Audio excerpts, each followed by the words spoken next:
With 3 days exactly to Saturday's governorship and House of Assembly elections, the Independent National Electoral Commission, INEC, has advised political parties and their supporters not to see the polls as war, but as a contest. INEC Chairman Professor Mahmoud Yakub disclosed this yesterday at a meeting of Interagency Consultative Committee on Election Security ahead of the elections.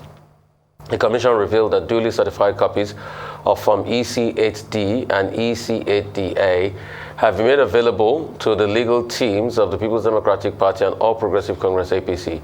He says the team were yesterday allowed to inspect the original copies. The Rise correspondent Chinasa Samuel tells us more.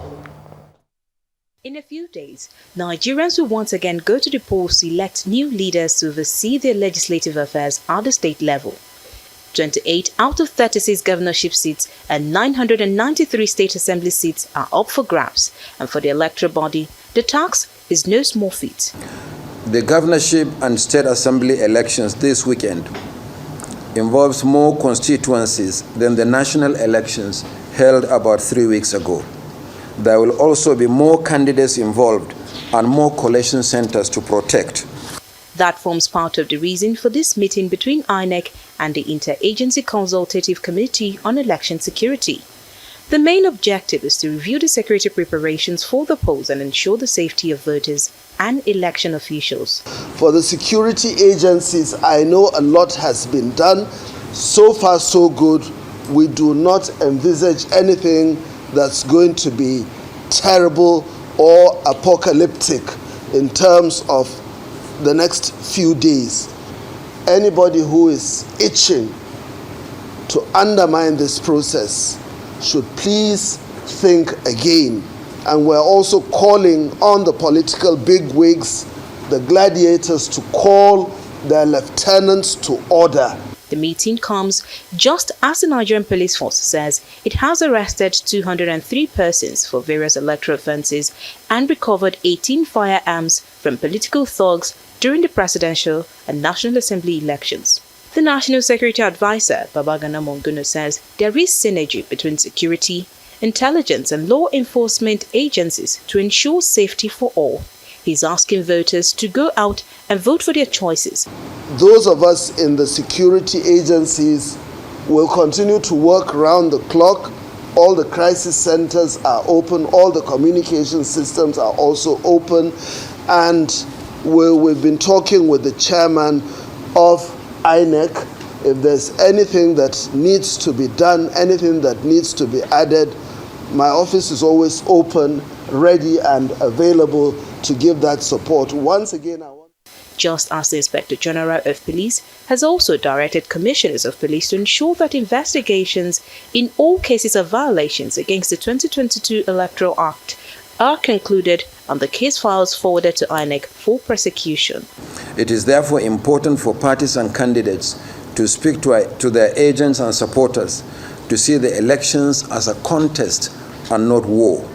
While INEC intensifies its effort in preparations for the polls, many Nigerians are hopeful that the electoral body will conduct an election that will be free, fair and acceptable to majority of the citizens after the initial backlash that followed the outcome of the presidential election.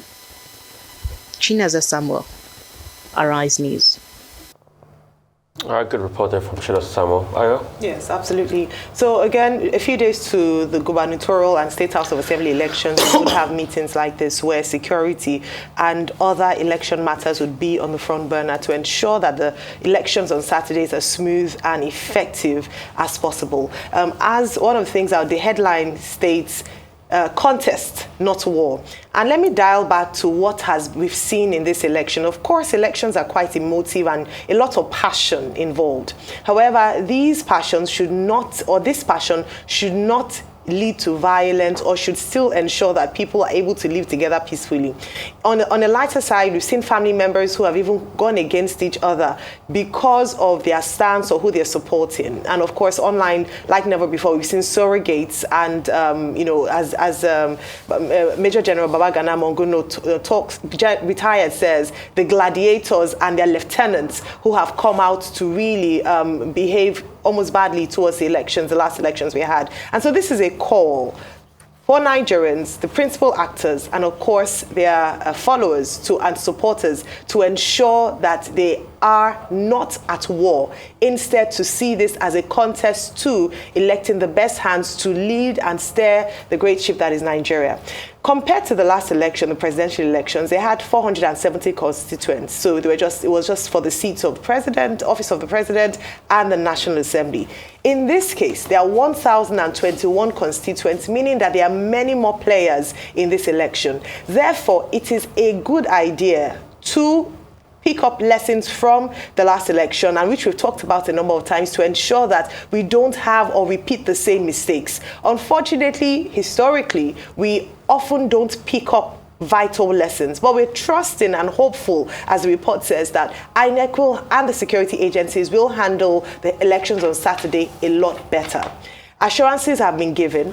INEC chairman yesterday, we played the video where he assured and assured, and today again from the meeting yesterday, he's assuring Nigerians alongside the security operatives. One of the big things that marred the last election, which also led to voter suppression, was security. So I'm hoping that security agencies would pick up lessons from the last one and ensure that Nigerians are able to exercise their franchise in peace. Well, yesterday there was a meeting of the Interagency Consultative Committee on Election Security. That particular committee had been meeting even before the elections. And, yesterday we were told that the meeting was about, crossing the T's and dotting the I's and ensuring final preparations for this Saturday's general election, March 18. Now, at that meeting, both the chairman of INEC and the National Security Advisor, General Munguno, were appealing to political parties and candidates to see this as a contest, not as war. Well, we have reached a level now where, the INEC and also the National Security Advisor are appealing to the good conscience of Nigerian politicians. Would they heed that appeal or advice? On February 25, we witnessed cases of ballot snatching, voter suppression, voter intimidation, and in fact, in one instance, one woman was stabbed in the face. In another instance, ballot boxes were stolen and set ablaze in the full glare of the security agencies. The security agencies did not do well on February 25. Beyond the appeal, the Interagency Security Committee, we just need to make sure that the police and other security agencies protect the people. To rely on the good conscience of the political parties will be too much to ask for. If the law is not enforced, then the reign of impunity is encouraged. At the back of this, the Inspector General of Police says, electoral offenses will be dealt with expeditiously this weekend. The same thing that the police did not do on February 25. And that all the police commands have been given strict instructions to ensure that there is, law and order. Well, we wait to see that, because that's the expectation of Nigerians, that nobody will be intimidated, that nobody will snap ballot boxes, and that whoever tries to compromise the process will be made to face the full wrath of the law. Hopefully, the Nigerian police, that is the lead security agency in this process, will wake up and do its job after being given resources by President Muhammadu Buhari to live up to expectations. Another thing that came out of that meeting yesterday was the INEC chairman announcing that the People's Democratic Party and the APC lawyers have been given access to forms EC8D and also form EC8DA, and certified true copies of election materials for them to be able to check the materials following the court order. Well, I didn't see the chairman of INEC mentioning the Labour Party, because the Labour Party has also been insisting that INEC must obey the order of court. But in terms of expectations, Nigerians expect that INEC and all the other committees and agencies involved will do a better job this time around. We're going to local elections in over 1,000 constituencies, as they pointed out, which means that the stakes are higher. It means also that more is expected from all these agencies to whom much has been given. Election is not supposed to be war. I concur totally with INEC chairman, Professor Yakub. But the truth is, it is only in Nigeria and most parts of the world where politicians are not popular and they try as much as possible to win at all costs, elections become war. And that's why the state must stand up tall. It is when politicians want to steal an election, elections become war. It is when politicians want to do their own bidding alone, elections become war. Just like elections became war in America because Trump wanted to win at all costs and use violence to win. In an ideal sense, it's not supposed to be war. But it can become war because of selfish, wicked, and terrible politicians. Nigerian elections have become war because we have wicked and selfish politicians that only think about themselves and their children, but they lie that they care about you. Ballot box snatching last elections, last Saturday, 25th February, a couple of Saturdays ago, was a reflection of the wickedness of the political class. But the question we should also ask INEC is, what role did they play in this? Till today, INEC has not told us why it did not transmit results on IREV. That's why people are agitated. Till today, INEC has not told us the nature of its technical glitch. The Minister of Information came out to say that there were over 12 million cyber attacks during the elections. But INEC has not told us. So for peace to reign, INEC should also tell us what was the technical glitch like. And INEC should maintain and respect the rule of law. It's as simple as that. We all want peace, because it is only with peace we can have progress and development. But we can't also have peace without justice, fairness, and equity. And the politicians that are fomenting trouble for their own selfish gains, they should remember that what goes around comes around. Elections shouldn't be war. We want peace, but justice must be done to bring the peace.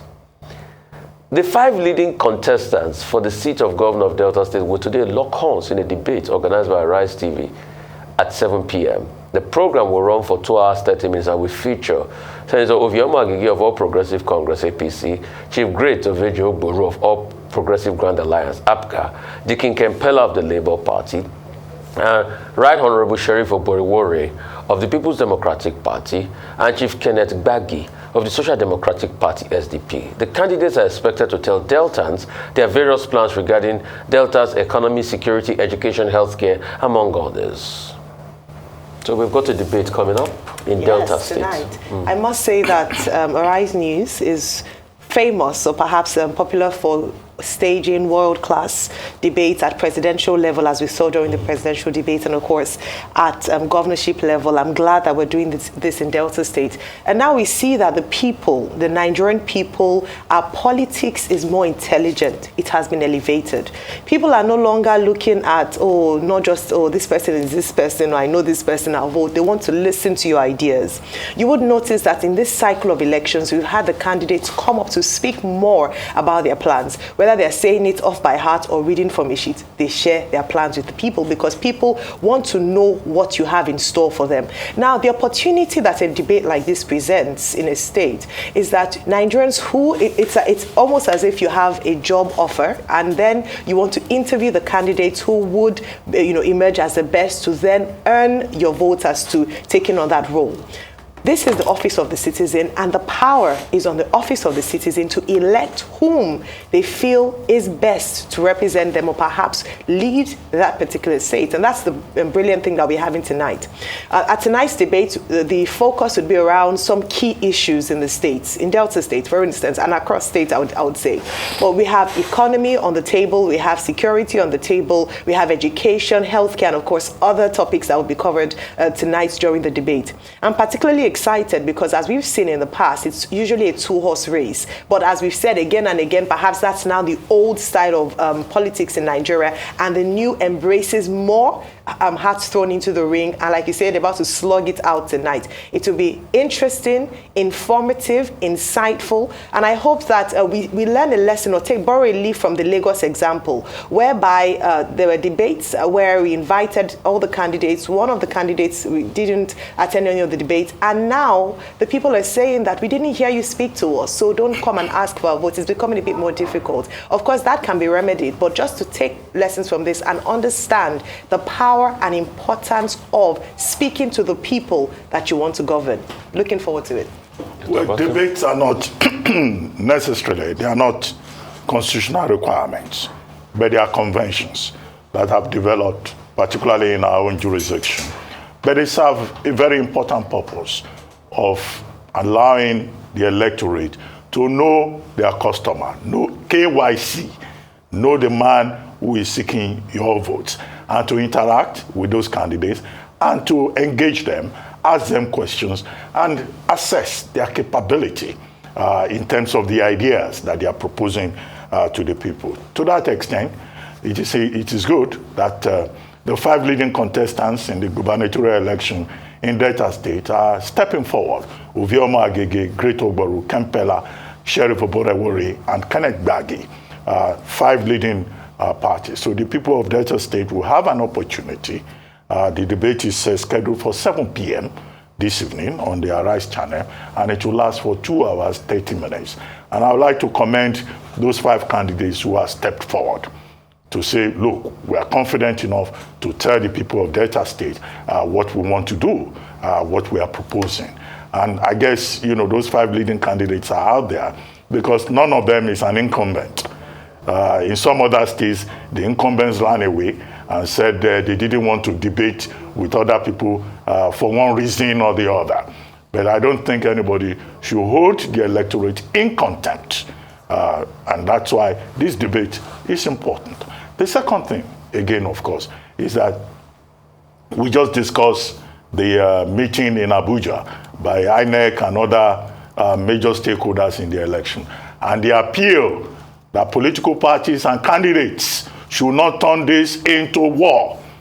They should make it just a fair contest and go into it in the spirit of sportsmanship. Now, the stakes are really high in Delta State as in other places. And we just hope that apart from having a debate today, the various contestants would tell their supporters that, look, nobody's blood is worth being shed because of anybody's political ambition, and that the process in Delta State tomorrow will be very peaceful. That will be the expectation. But we wait till 7 p.m. when the candidates take the podium and begin to engage the electorate. And there's a lot at stake in Delta State in various areas of governance, the details of which will be obvious when the candidates file out to lay out their programs. It is very shocking that with the level of, what do I call it now, disrespect for the populace in Nigeria, debates are not made constitutional. And it's a reflection of our society. We've had people that run for office in this country up to the post of president that flagrantly disobeyed the people by not even debating when the people just wanted to see them espouse their ideas in debate. And that's why, please, we should push for it. That it should be part of our election cycle. If we can make it part of our constitution, the need for debates, leaders' debates, will go a long way. But Delta, what are the problems in Delta? The things these people will be debating on is the economy. Prior to 1997, Delta had a very boisterous economy. In Sapele, you had the paper mills, you had the rubber plantations. In Warri, the big hub for the oil economy. All of that, all gone now. In Ugeli, you had better glass. All of that, all gone now. Real estate sector, you had the Edewas, the Mosheshes, the Ogenevos, and co. All of that happened, went down the drain after 1997. And I said 1997 because that was when the intertribal fight started in and around Ekurede, Shekiri, and some other parts of Warri. Shakiri and Ejo, and the fight lasted till about 2003, and there was even an extension till about 2006, 2007. Because 2006, 2007, there was pretty much occupation in most areas in Warri. And that dipped the economic prospect of that area. Top oil companies all gone. Shell, all gone. Shell used to have a very big estate then. All gone. Sold off. How can we bring back the economy to Delta? How can we fix security? Because the heightened level of youth restiveness started after that fight that made Delta lose most of its prospects. So there's going to be a lot about youth job creation, tackling the unemployment problem, tackling the security problem, also developing the states. Delta holds the record of one of the states that have 2 airports. One of those airports we forget in a hurry, Osubi Airstrip, was built largely by the private sector. And even before Osubi Airstrip, there was a helicopter, landing pad at Airport Road in Warri. So to show you the level of development that came to that area. We had Petroleum Training Institute, but all of that all gone today. So that's going to be the crux of the debate. How would you bring Delta back to the Delta of old? That used to be an economic hub, that also used to be a production hub, and they had a viable economy that people could lead decent lives in those areas. That will be the challenge for the 4 candidates that are up for the debate today. And most importantly, I hope the Delta people will win.